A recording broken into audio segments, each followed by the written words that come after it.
All right, so this deep dive, you've really you've given us a challenge. Yeah. Picking just one stock and holding it forever, that's a tough one.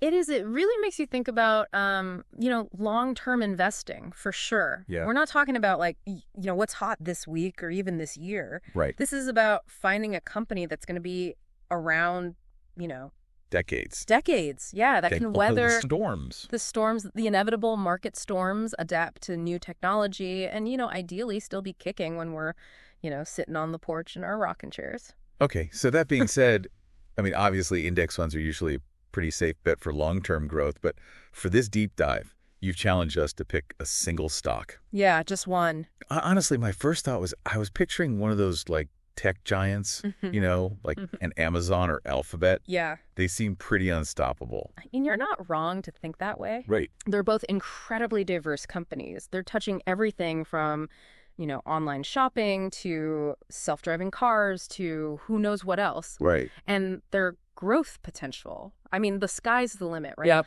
But we're talking about putting all our eggs in one basket here. That's true. And even with their impressive reach, I'm not sure either one of them offers the kind of like bedrock stability that we're looking for in a true forever scenario. Okay, so if not the titans of tech, then who? Who does the source suggest for this ultimate forever stock? We'll get this. They make a case for Berkshire Hathaway.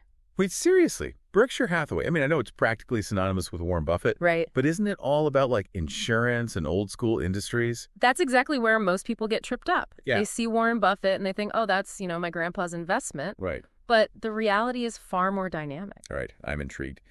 Convince me. Okay. What makes them such a strong contender for the forever title? Well, first off, their diversification is mind-boggling. Yeah, think of it this way. They've built a fortress with multiple layers of protection. I like that visual. I'm picturing a fortress now. What's the first line of defense? The foundation is insurance. Okay. I mean, everybody knows Geico. Yeah, of course. But they actually own 13 other insurance brands. Wow. So that's a massive cash flow engine right there. Right. Providing stability even when, other parts of the economy are shaky. That's a solid base layer. What else is in this fortress?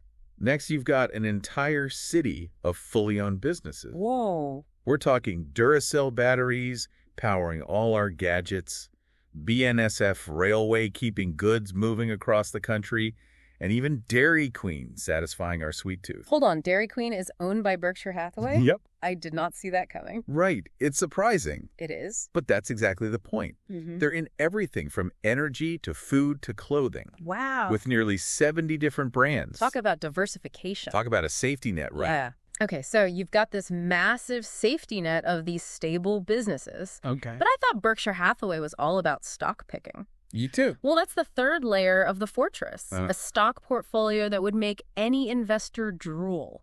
Really? They own pieces of 46 different companies. Okay, so it's like a diversified portfolio within a single company. Exactly. That's pretty clever. What are some of their big holdings? Well, their Apple stake alone is worth over $70 billion. Wow. I mean, that tells you something about their tech savvy. Right. But they've also got big positions in banks, food giants like Coca-Cola, even a Chinese electric vehicle company. Oh, and this might make you chuckle. They even own a chunk of Amazon. Wait, so they own the tech giants that we couldn't decide between? Yeah. That's amazing. It shows a certain flexibility, right? Yeah. They're not afraid to adapt and evolve their strategy. Okay. But there's one more crucial element to this forever stock idea. Let me guess, Warren Buffett. You got it. He's not exactly going to be around forever. Well, nobody is right. True, but that's the question everyone asks. Yeah.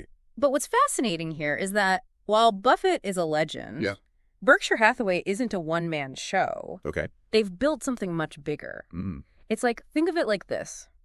Buffett has assembled this all-star team of coaches. Okay. Each one a master of their own, domain. Right. And he trusts them to make the calls and to run their businesses effectively. So it's decentralized. Yeah. Like a well-oiled machine with different parts working independently, but towards a common goal. That's a great way to put it. But still, the post-Buffett era has to be a concern. Of course, it's a big transition. Yeah. But that's where the deep bench comes in. Okay. Guys like Todd Combs and Ted Weschler have been making major decisions for years. Right.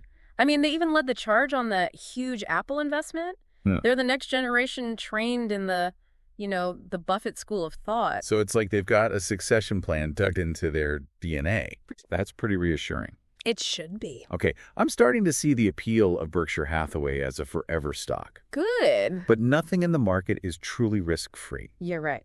What are some of the caveats? Yeah, we got to be realistic about that. What should we be digging into next? Exactly. Let's unpack that in part 2 of this deep dive. Okay. We'll explore some of the, potential challenges that Berkshire Hathaway might face. And we'll also zoom out a little bit and consider those big market forces that could impact even the most stable businesses. Sounds good. I'm ready for part 2. Welcome back to our deep dive into the world of forever stocks. All right, so last time we left off, we were building this mental fortress of Berkshire Hathaway. Yeah. A solid foundation of insurance, a whole city of businesses, and then that incredible stock portfolio as the cherry on top. The icing on the cake. I have to admit, you've almost made me a believer.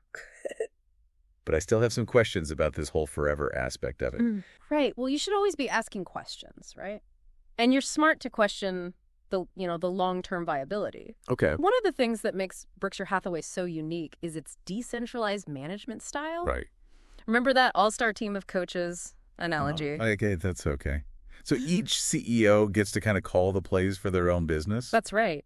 That seems like it could be both a strength and a weakness. Exactly. On the one hand, it allows them to be really nimble and responsive to change. Right. They don't have to go through layers of bureaucracy to make decisions. But on the other hand, it does raise questions about cohesion. Yeah. How do you keep all these independent businesses rowing in the same direction without a strong central command? That's a great question. It's like, imagine if the coach of the offense and the coach of the defense weren't on the same page. Right. It could be chaos. It could be a disaster. But here's the thing. Okay. They've managed to avoid that chaos for decades. So how do they do it? Because there's still a shared philosophy, a common thread that runs through all these different businesses. Okay. And that thread is woven from Warren Buffett's investment principles. I see. Long-term value, ethical practices, sustainable growth, all that good stuff. So it's like they all have the same playbook, even if they're calling different plays? Precisely. And that shared culture is one of the things that attracts top-notch CEOs to Berkshire Hathaway. Right. They know they're going to have the freedom to run their businesses as they see fit. Yeah. But they also benefit from being part of this incredible network, this brain trust of, talented leaders. It sounds almost too good to be true. Well, But you know what they say if it sounds too good to be true. you're thinking about Buffett's eventual departure. Exactly. No matter how well oiled the machine is, Yeah. losing the guy who built it has to have an impact. You're right to be concerned. But here's where things get interesting. Okay. Remember how we talked about Todd Combs and Ted Weschler making those big investment decisions? That's not an accident. Oh, They're being groomed. I see. They're the understudies ready to step into the spotlight when the time comes. So they're not just brilliant investors. They've been soaking up the Buffett wisdom for years. Exactly. That does make me feel a little bit better. This isn't some, fly-by-night operation. Right. They've been planning for this transition for years. But Yeah. of course, there are still challenges ahead. Like what kind of hurdles do you see them facing in this, post-Buffett world? Well, for one, maintaining that same level of trust and cohesion among all the subsidiaries, Right. that's not going to be easy. Yeah. Buffett's reputation, his aura has held everything together for so long. Right. Can anyone truly fill those shoes? Yeah, it's almost like he's this cult leader in a good way. Like everyone believes in the mission, the vision, because they believe in him. That's a powerful insight, and it raises the question, can that kind of loyalty be transferred? Or will some of those CEOs start to feel like, hey, Buffett's gone. Maybe it's time for me to go out on my own. Right. That would be a huge blow.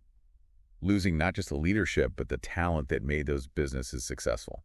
What else keeps you up at night when you think about Berkshire Hathaway's future? Well, there's also the risk that they become less agile, less adaptable without Buffett's, unique instincts. Right. The guy's a genius at spotting undervalued assets and making these bold moves that pay off big time. He's got a knack for it. Yeah, I remember reading about that time he bought a huge chunk of American Express when everyone thought they were going under. Oh, yeah.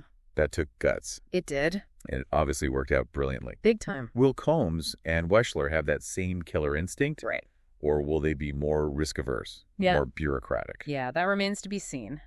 Okay, so even with the succession plan and the strong culture, There's no guarantee that they'll maintain that same level of market-crushing performance without the Oracle of Omaha himself. You're catching on? It's all about probabilities, not certainties. Right. But there's another layer to this forever stock puzzle that we need to address. What's that? The world outside Berkshire Hathaway.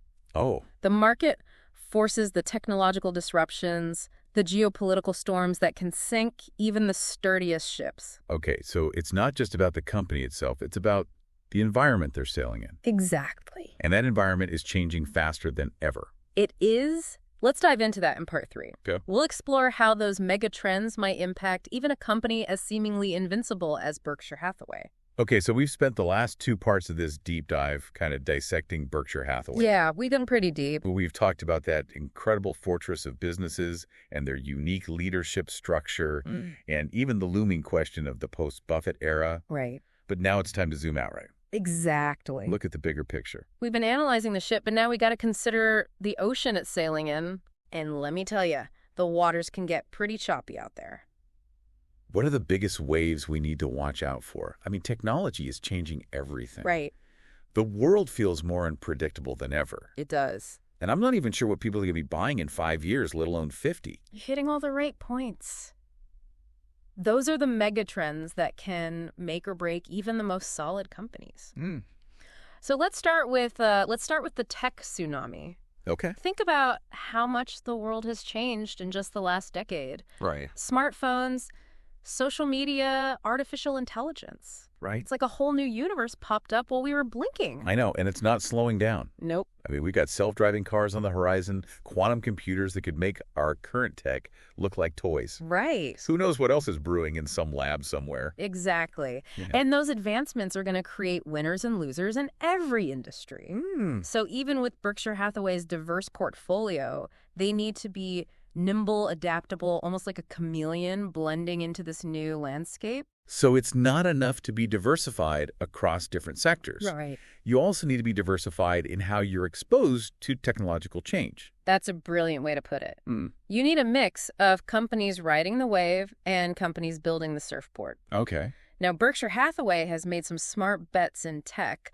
That Apple investment is a prime example. Yeah, that was a huge win for them. Huge. But they still have a lot of money tied up in, let's call them legacy businesses. Right. Like railroads and insurance and those kinds of things. That's right. And those industries aren't going to disappear overnight. Right. But they will have to evolve. And the question is, will Berkshire Hathaway be able to adapt alongside them? Right. Will they be bold enough to invest in the disruptors, or will they get stuck clinging to the old ways? Okay, so technological disruption is a big one. What else should we be watching out for? Well, remember that turbulent ocean we talked about? Yeah. Part of that turbulence is geopolitical. The world is more interconnected than ever, which is great for trade and communication. Right. But it also means we're more vulnerable to global shocks. Oh, yeah, we've seen that firsthand with the pandemic, the war in Ukraine, all the trade tensions. Exactly. It feels like the ground is constantly shifting beneath our feet. It is, and those shifts can impact companies in unexpected ways. Yeah. Supply chains get disrupted. Consumer confidence takes a hit. And suddenly, even a company with a rock-solid business model can find itself in trouble. So even if Berkshire Hathaway picks all the right companies, they could still get caught in the crossfire of global events. That's the reality of the world we live in. You can't control everything. Right. But you can try to anticipate potential risks and build in some resilience. Okay. And that's where I think Berkshire Hathaway's decentralized structure might actually be an advantage. Really? How so? I would have thought a more centralized command would be better in a crisis. Think about it. If one part of the world goes haywire, they've got other businesses in other regions that can pick up the slack. It's like having a diversified immune system. Oh. You're less likely to get knocked down by a single bug. Okay, that makes sense. Huh. So maybe that structure that seems risky in the long term actually helps them weather those short-term storms. Possibly. But it still feels like a lot of things have to go right for a company to truly be a forever investment. You're absolutely right. And that's why it's so important to be realistic about risk. Yeah. No company, no matter how well managed or diversified, can guarantee your financial future. The best you can do is find companies that are well positioned for the long term. Right, yeah. With the ability to adapt, evolve, and maybe even reinvent themselves along the way. So maybe the forever stock isn't about finding a company that will never change. Right. but about finding a company that can change with the times. That's a great way to think about it. It's about finding a company that embraces innovation, Yeah. has a strong core of values, and a leadership team that can navigate the inevitable ups and downs of the market. Wow, this has been quite a journey. It has. We started with this seemingly simple challenge of picking a single stock, Yeah. and we've ended up exploring the future of technology, Right. the complexities of the global economy, and what it truly means to build a company that can stand the test of time. I've thoroughly enjoyed this deep dive. You too. It's a reminder that investing isn't just about numbers on a spreadsheet. Right. It's about understanding the world, anticipating change, Yeah. and making informed decisions that align with your own goals and values. So as we wrap up, what's the one question you want to leave our listeners with? Simple. If you were building a forever portfolio, would Berkshire Hathaway make the cut? And if not, what company would you choose and why? That's a great question to ponder. Thanks for joining us on this deep dive into the fascinating world of forever stocks. We'll see you next time for another deep dive into the topics that matter most to you.